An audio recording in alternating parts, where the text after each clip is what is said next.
Good morning. Here we are, week 28, day 3, and we're in the middle of this incredible talk by Rob Bell.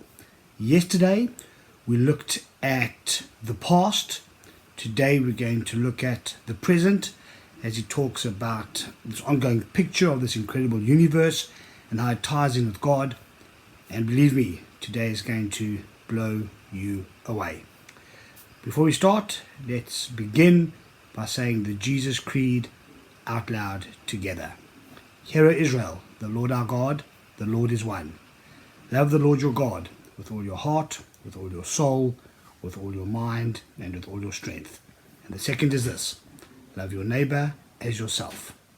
There are no commands greater than these. Right, let's watch this next part together. Now, that's a bit about the past. Now, let's talk about the present. In 2011, I wrote a book called Love Wins, and it was unique in the history of publishing because everybody who read it really liked it.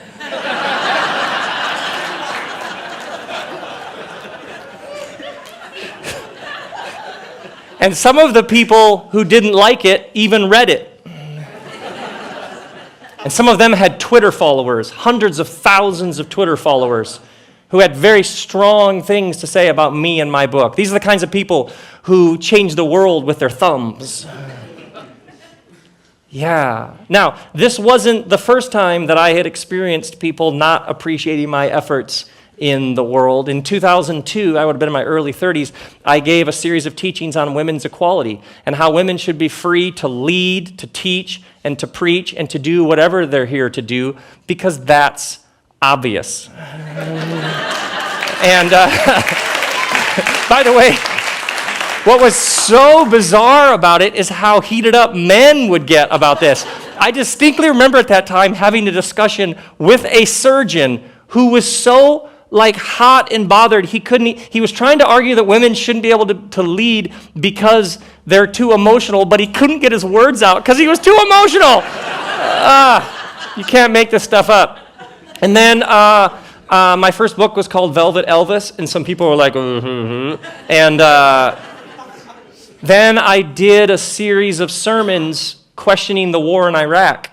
And spending $10 billion a month on a war that everybody's kind of fuzzy on what exactly we're doing. And some people had a problem with those sermons. I did them at Christmas time. Maybe not the best timing. And some people had a problem with those sermons, especially some parents whose kids wouldn't be home at Christmas time because they were fighting as soldiers in Iraq. And then it got to be very normal that I would go to speak places and there would be protesters out front, people with signs and bullhorns saying horrible things about me with big posters and such. By the way, they don't appreciate it when you order them pizza, interestingly enough. Who knew? Also, by the way, side note, if you're a protester and you're doing great, well done, but you wouldn't believe the number of times I walked by protesters and they didn't recognize me. I'm just saying, I just want to help you up your game.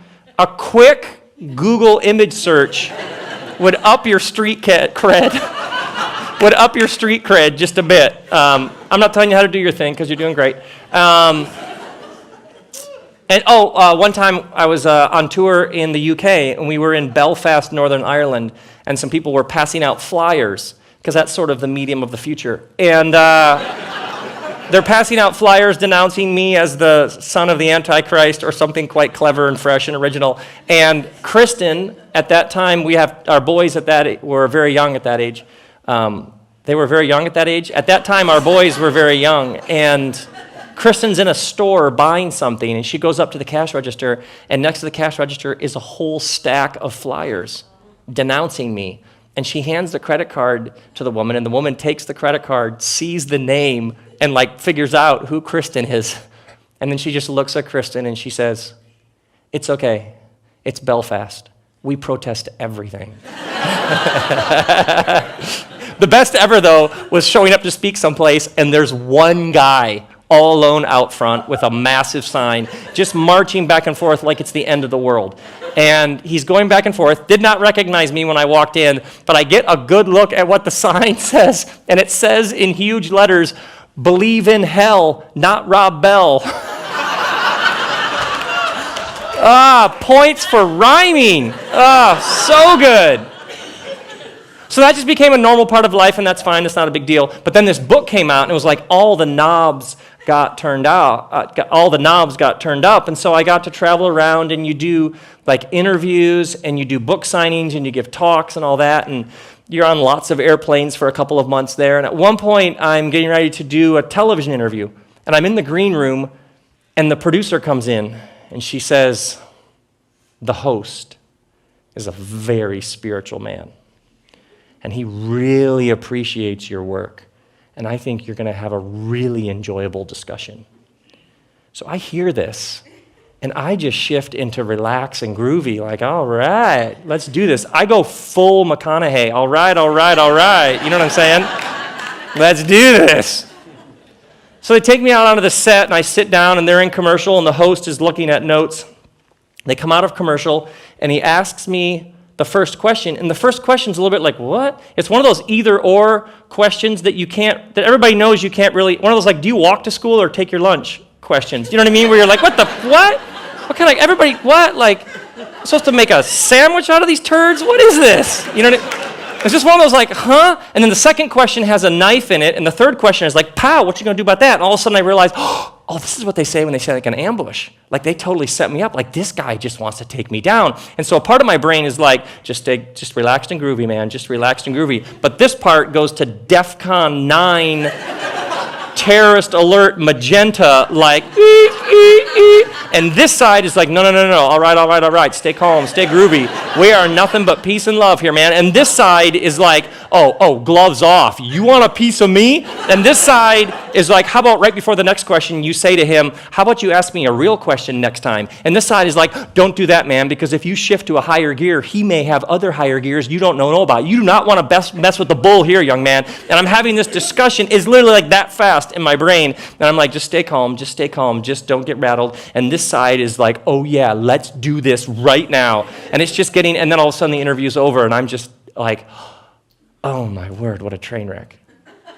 And then they go to commercial, and I swear to you, he leans forward and he says, "This time, you've gone too far." I'm like, what? He's like, "You quoted Luther in your book." I was like, yeah, I quoted Luther. Luther asked a great question, and here's what you have to understand. I'm a pastor. And so sometimes my job is simply to let people know that the questions they are struggling with, others within their own tradition have wrestled with the same questions. And sometimes just knowing you're not alone is all you need. And that's part of what I do as a pastor. And he's like, well, that's crossing the line. You have crossed it. And he's like just going off. And so I stood up, I lean over the desk, I stick out my hand, and I say, but we could still be friends, right? And he says, "Get out of here," and kicks me out of the studio. So I leave the studio. And I cannot stop replaying this interview in my head. This thing is like on repeat, and like what I wish I would have said. Maybe I should have been more aggressive. Maybe I should have been more laid back. Maybe I should have just let him talk more. Maybe I should have talked more. Maybe I should have less. I can't. How many know what I'm talking about? You had 100 interactions that day. 99 of them were great. One of them was awkward. And that night you are laying in bed, and your partner is like, "What are you doing?" And you realize you're kung fuing what you wish you would have said. Like. Anybody know what I'm talking about? Because in the moment, next to the cooler in the back hallway between the photocopier and the exit, and they were like, "What you gonna do about the report on the whatever?" And you were like, "Yeah, well, peanut butter Clooney Vietnam with the licorice." And then later you're like, "What the That's a weird one, wasn't it?" I kind of like that. Total free association there. You made no sense whatsoever, but like that night, laying in bed, you're like, wah, wah, wah, you're on fire and fuego. You're just 10 hours too late, right? I call this the Tim Busen factor. Here's why. When I was in 8th grade, Tim Busen moved to our town. You know Tim Busen. He was Todd James' cousin. And Tim Busen moves to town, and Tim Busen and I have social studies with Mr. Williams. Mr. Williams, cardigan, 69 years old, flat top, social studies teacher. Do I need to say more? Ran that thing like a military operation. One day, Tim Busen has his feet up on his desk. Mr. Williams walks by, sees it, and says, "Tim, what would your mother say if she saw you sitting like this?" And Tim Busen leans back in his chair, smiles, and says, "She'd say to me, 'Tim, where do you think you are, school?'"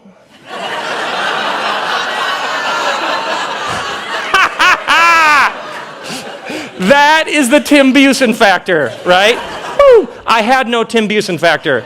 And this interview is eating me alive. I can't stop replaying it. And then my friend is like, "You know that was on national TV, right?" I was like, "Yeah." And he's like, "You know that somebody put it on YouTube?" I was like, "Really?" And they're like, "You know that it's gone viral, and you know that he's actually doing interviews about the interview to help sort of bolster his name recognition," and that didn't help. And so that was in New York. I'm home like 2-3 days later, and I'm still in a constant like, should have said this, should have said that, should have said, and I'm running errands, grocery store, post office, whatever, and I go to get gas for my car. And I get the gas, and I'm driving away from the gas station, and I hear the loudest bang, like an explosive grating sort of bang, and I look in my rear view mirror, and I learn the sound that it makes when you drive away from the gas pump without taking the nozzle out of your car. So the car is like halfway between the gas pump and the road, and I just put it in park, and I'm just walking. By the way, I also learned what it does to the side of your car. And I'm walking back over, and I have like a moment. Some of you have moments, like I was out in nature, I was in the desert, the mountains, the ocean. I have moments in gas station parking lots. I have this moment as I'm walking back to pick up the hose that's laying in the middle of the gas station parking lot. I have this moment like, Rob, you're humiliated, you are experiencing shame because you and your ego wants to appear smart enough and quick enough and clever enough and mature enough and spiritual enough and educated enough and seasoned enough. And in your estimation, none of that happened on national television, and it went viral, and it's eating you alive. And I distinctly remember picking up the hose and sticking it back in that holder thing and realizing the ego's worst fears came true on national television, but I'm here. And I'm not just here, I'm okay. And I'm not just okay, I'm good. I'm not just good, I'm fine. And I'm not just fine, I'm great. Like that is like what I would never want to happen and to happen, but I'm here. See, because you're like me, we get shot at. We get criticized, we get misunderstood. Sometimes it's strangers in a studio somewhere, sometimes it's very close relatives, sometimes it's siblings, neighbors, coworkers, former coworkers, business partners, spouses, kids, parents. And we give ourselves to the world, and then we discover there are snipers on the roof. We give our best, and it's not received with gratitude. We're treated with suspicion. Our motives are called into question. People think we've completely lost the plot. They say really, really damaging things. How many of you, somebody has said something about you, and it looped on repeat for like years?